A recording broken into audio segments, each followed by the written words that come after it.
నిలకడలేని రాజకీయం వ్యవహార శైలినే బుట్టా రేణుకను అగమ్య గోచరంలోకి నెట్టిందా?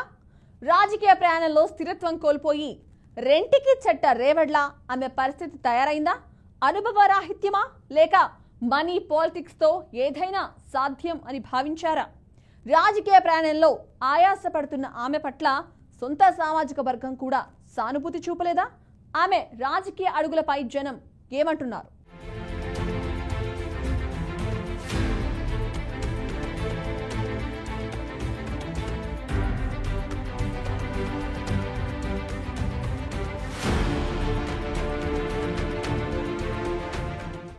బుట్టా రేణుక అనాలోచిత నిర్ణయమో లేక భర్త ప్రోద్బలమో కానీ 2 ఏళ్ల తరువాత పార్టీ ఫిరాయింపు చేసి వైసీపీ నుండి టీడీపీకి జంప్ అయ్యారు. ఎప్పుడైతే పార్టీ మారారో అప్పటి నుండి అసలు రాజకీయం రంగు బుట్టాకు తెలిసి వచ్చింది. ఎలాంటి రాజకీయ బ్యాక్గ్రౌండ్ లేకుండా వస్తూనే ఎంపీగా గెలిచి పార్టీ ఫిరాయించడంతో ఇటు ప్రజల్లోనూ అటు రాజకీయంగానూ ఆమెకు మైనస్ అయ్యింది. అధికార పార్టీలో ఉంటే ప్రజలకు ఏదైనా చేయవచ్చని భావించారో ఏమో కానీ టీడీపీలో చేరిపోయారు. అయితే నమ్మిపోయిన టీడీపీలోనూ సరైన గౌరవం దొరకలేదనే అభిప్రాయాలు వినిపించాయి.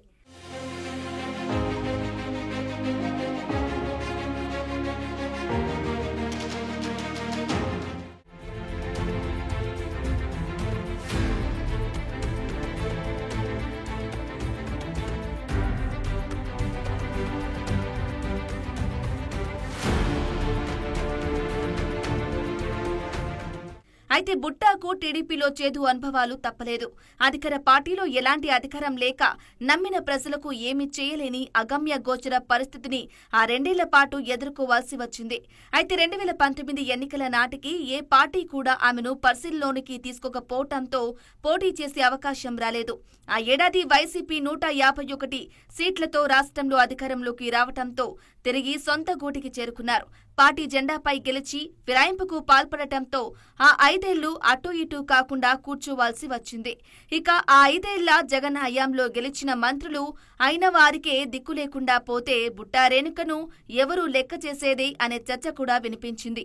ఎందరూ ఎన్ని సూటిపోటి మాటలు అన్నా మనోనిబ్బరంతో భరిస్తూ తనదైన రోజు వస్తుందని, తనేంటో ప్రజలకు సేవ చేసి నిరూపించుకోవాలని అవకాశం అదృష్టం కోసం ఎదురు చూస్తూ కూర్చున్నారు. అయితే పార్టీలో నమ్మకంగా ఉంటే ఖచ్చితంగా సముచిత స్థానం ఉంటుందని అధిష్టానం మాట ఇవ్వటంతో మౌనంగా ఉండిపోక తప్పలేదు.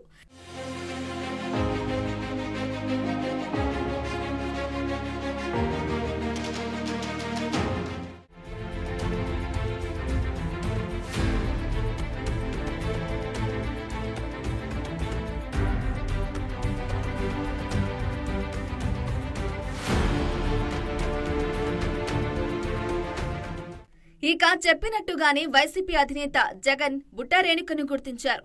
2024 ఎన్నికల్లో అసెంబ్లీకి పోటీ చేయడానికి ఎమ్గనూరు నుండి టికెట్ కేటాయించారు. కురు వృద్ధుడు నియోజకవర్గంలో తిరుగులేని మనిషిగా తనదైన ముద్ర ఉన్న చెన్నకేశవరెడ్డిని వయోభారంతో అధిష్టానం పక్కన పెట్టేసి బుట్టాకు ఛాన్స్ ఇచ్చింది. చేనేత సామాజిక వర్గానికి కేంద్రంగా ఉన్న ఎమ్గనూరు నుండి అదే సామాజిక వర్గానికి చెందిన బుట్టా రేణుక అయితేనే టీడీపీకి గట్టి పోటీ ఇవ్వగలదని వైసీపీ భావించింది. దాంతో బుట్టాకు వైసీపీ కన్ఫర్మ్ చేసింది. ఈ నేపథ్యంలో పార్టీ తనకు ఇచ్చిన అవకాశాన్ని సద్వినియోగం చేసుకోవాలని బుట్టా రేణుక ఎమ్గనూరులో ఇల్లు కొనుగోలు చేసి అక్కడే ఉంటూ జనాల్లోకి వెళ్లి ఇంటింటా పలకరించి తనను గెలిపించాలని అభ్యర్థించారు.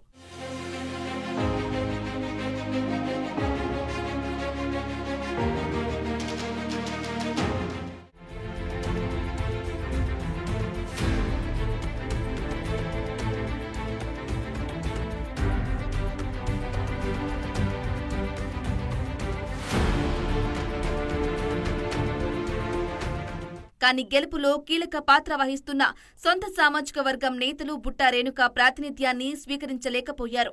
రాష్ట్ర వ్యాప్తంగా కూటమి గాలి వీచి వైసీపీ 11 సీట్లకు పరిమితమైన ఎమ్గనూరులో మాత్రం తాను ఓడిపోవడమేంటనే బాధ బుట్టాను ఇప్పటికీ వేధిస్తుంది.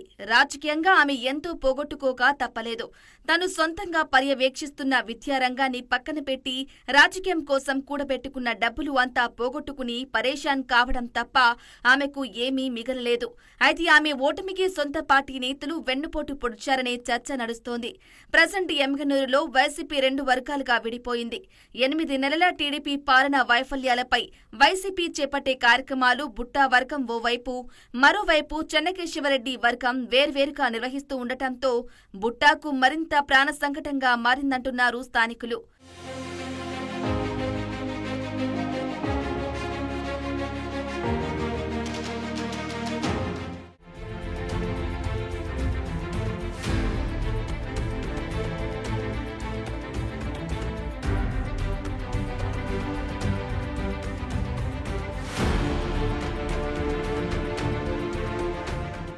రాజకీయ ఒడిదుడుకులు శరామామూలే.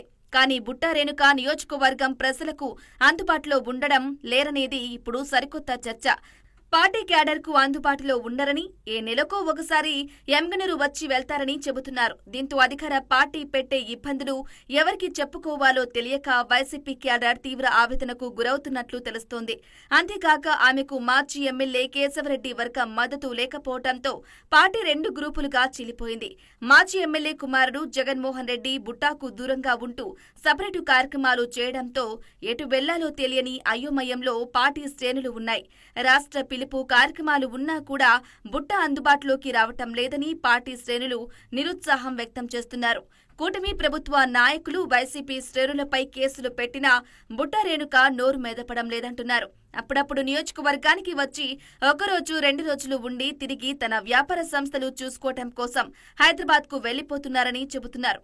మొత్తానికి పార్టీ కార్యకర్తలను అసలు పట్టించుకోకపోవటం లేదనే విమర్శలు వినిపిస్తున్నాయి.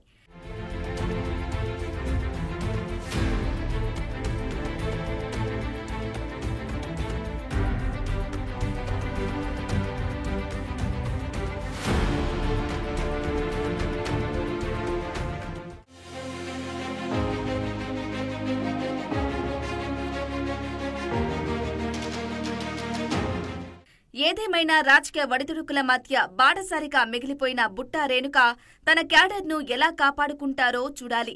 అపజయం విజయానికి తొలి మెట్టు అన్నట్లు ఓడిన చోటే గెలిచేందుకు జనానికి అందుబాటులో ఉంటారో, లేదా మళ్లీ ఎన్నికలు వచ్చాక కదా అని సైలెంట్గా తీసుకుంటారో చూడాలి. మరి రాజకీయం తన ఇంట ఉందంటూ పౌరుషం చూపిస్తున్న కురు వృద్ధుడు చెన్నకేశవరెడ్డి వర్గాన్ని తన వైపు తిప్పుకొని పార్టీని ఏకతాటిపైకి ఎలా తెస్తారో వేచి చూడాలనే చర్చ అయితే రాజకీయ వర్గాల్లో జరుగుతోంది. చూడాలి మరి 2029లో ఎమ్మిగనూరు ముఖ చిత్రంపై ఎలాంటి పరిణామాలు చోటు చేసుకుంటాయో.